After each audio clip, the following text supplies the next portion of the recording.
कथा में हम वर्णन करेंगे कि शिव में और शिवलिंग में कितना अंतर है। घर के अंदर भगवान शंकर की मूर्ति नहीं रखा थी, घर के अंदर भगवान शंकर का शिवलिंग रखा था। आप लोगों के घर में क्या है, जम के बोलो जरा। मूर्ति में और भगवान शंकर के शिवलिंग में अंतर क्या है? सबसे पहला अंतर तो आप अगर देखेंगे तो रावण का चरित्र उठाकर देखिए कि शिवजी में और शिवलिंग में क्या अंतर है। रावण भगवान शंकर के कैलाश धाम को शंकर जी के समेत उठा लेता है। लंकाधिपति रावण, लंकाधिपति लंकेश, शंकर भगवान को कैलाश पर भगवान शिव बैठे हैं और रावण भगवान शंकर को कैलाश के समेत शंकर भगवान को उठा लेता है। बोलो उठाता है कि नहीं उठाता? जम के बोलो जरा, उठाता है ना। रावण भगवान शंकर को कैलाश के समेत उठा लेता है और वही रावण जब शिवलिंग पृथ्वी पर रखा जाता है, रावण अपनी पूरी शक्ति को लगा देता है तो भी शंकर भगवान के शिवलिंग को नहीं उठा पाता। शिव को उठा लिया, रावण ने कैलाश पर्वत को उठा लिया, पर रावण शिवलिंग को नहीं उठा पाता। आखिरी में लंकाधिपति रावण हार जाता है और शिवलिंग वहीं पर छोड़कर लंका चले जाता है और वो शिवलिंग वैद्यनाथ जी के रूप में पूजा जाता है। शिव महापुराण की कथा कहती है शंकर जी के स्वरूप में केवल शंकर जी हैं, केवल शंकर जी। शंकर जी के स्वरूप में केवल शंकर जी हैं और शिवलिंग का जो स्वरूप है उसमें केवल शंकर जी नहीं है, उसमें गणेश जी भी बैठे हैं, कार्तिकेय जी भी बैठे हैं, अशोक सुंदरी भी बैठी है, पार्वती जी भी हैं, शंकर जी भी हैं, जया, विषहरा, श्यामली वाली, दौतली, जया, ये सब भगवान शंकर की 5 लड़कियां, भगवान शिव की 5 बेटियां, गणेश, कार्तिकेय, अशोक सुंदरी, देवी। और शंकर भगवान की परिधि में जहां जल निकल रहा है उस स्थान पर 33 कोटि देवी देवता। शंकर जी के स्वरूप में केवल शंकर अकेले हैं, पर शंकर जी के शिवलिंग में 33 कोटि देवी देवताओं का बल होता है, इसलिए उठ नहीं पाता। ब्रह्मा जी की पूजन करने के लिए कहीं नहीं जाना, भगवान विष्णु की पूजन करने के लिए कहीं नहीं जाना, इंद्र की पूजन करने के लिए कहीं नहीं जाना, गरुड़ वरुण की पूजन करने के लिए कहीं नहीं जाना, नवग्रह देवता की पूजन करने के लिए कहीं नहीं जाना। एक एक देवता की, कुल देवी, पितृदेव, वास्तुदेव, आहुतदेव, वासुकी देव, ये सारे देवताओं की पूजन करने के लिए कहीं नहीं जाना। केवल एक देवाधिदेव महादेव पर अगर आप 1 लोटा जल समर्पित कर रहे हो तो सारे देवताओं की पूजन एक साथ में हो रही है। शिव को उठाना सरल है पर शिवलिंग को उठाना कठिन। और दूसरा प्रसंग आया, आप लोग वृंदावन के नजदीक में रहते हैं, गोवर्धन बाबा के नजदीक में आप निवास करते हैं। राजा कंस, जिस कंस ने अपना उपद्रव मचाया, जिस कंस ने सब कुछ अपना बना लिया, जिस कंस ने अपनी बहन को कारागार में डाल दिया, जिस कंस ने अपने दामाद को कारागार में डाल दिया, जो कंस भगवान कृष्ण का द्रोही बन गया,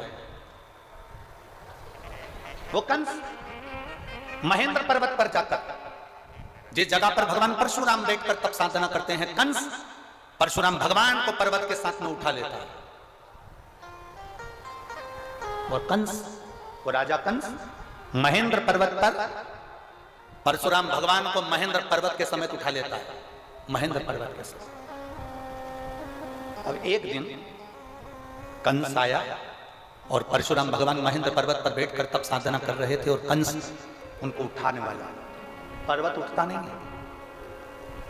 कंस जब भी महेंद्र पर्वत पर जाता था परशुराम भगवान को पर्वत के समेत उठा लेता था, पर आज पर्वत उठाने कंस ने एड़ी से चोटी तक का बल लगा लिया पर वो महेंद्र पर्वत नहीं उठा और ना परशुराम भगवान उठे,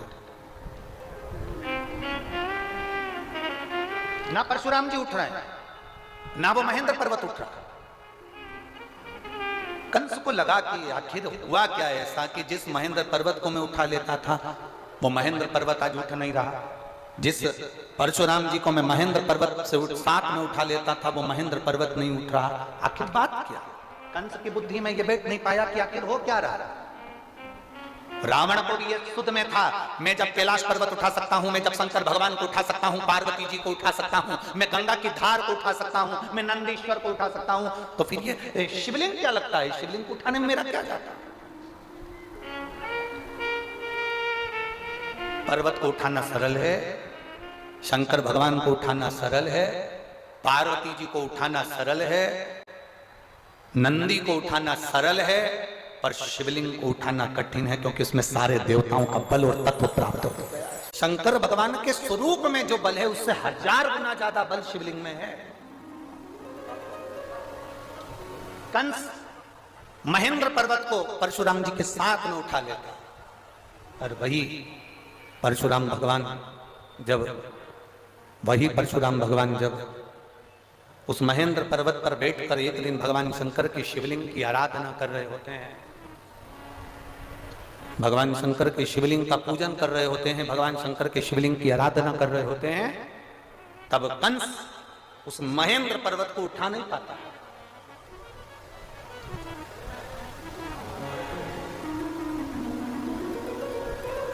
कंस नहीं उठा पाया, बहुत प्रयास करा कंस को समझ में नहीं आ रहा कि आखिर ये हो क्या रहा है कि मैं इस महेंद्र पर्वत को उठाता था, मैं परशुराम भगवान को महेंद्र पर्वत के साथ में उठा लेता था, मैं इसको बार बार उठाता था, पर आज ये महेंद्र पर्वत, आज ये परशुराम भगवान, आज ये महेंद्र पर्वत मुझसे उठ क्यों नहीं रहा। कंस की चित्तवृत्ति में ये बात नहीं बैठता।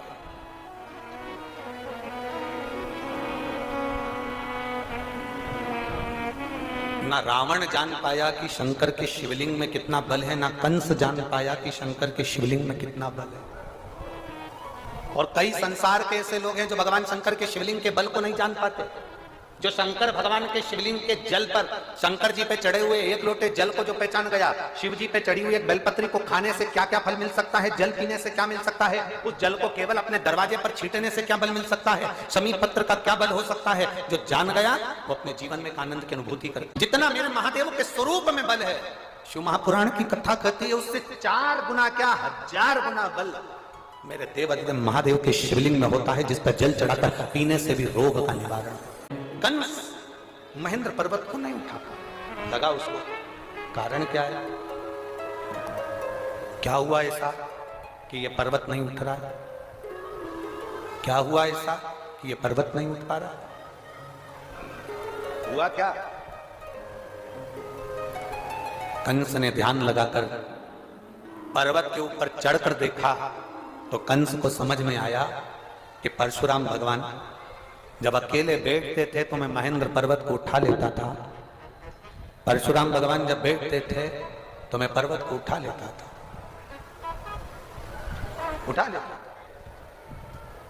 कंस ने देखा कि महेंद्र पर्वत जब परशुराम भगवान बैठते थे मैं उठा लेता था, पर कंस को लगा कि आज यह पर्वत क्यों नहीं उठ रहा है, क्यों नहीं। कंस ने देखा कि उस महेंद्र पर्वत के ऊपर परशुराम भगवान शंकर भगवान की शिवलिंग का निर्माण कर कर उसका पूजन कर रहे हैं, उसकी आराधना कर रहे हैं, उसकी अर्चना कर रहे हैं।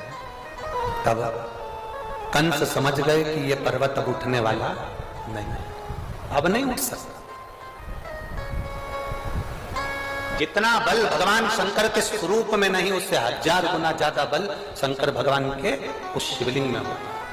वो शिवलिंग उठा नहीं, वो शिवलिंग उठाई।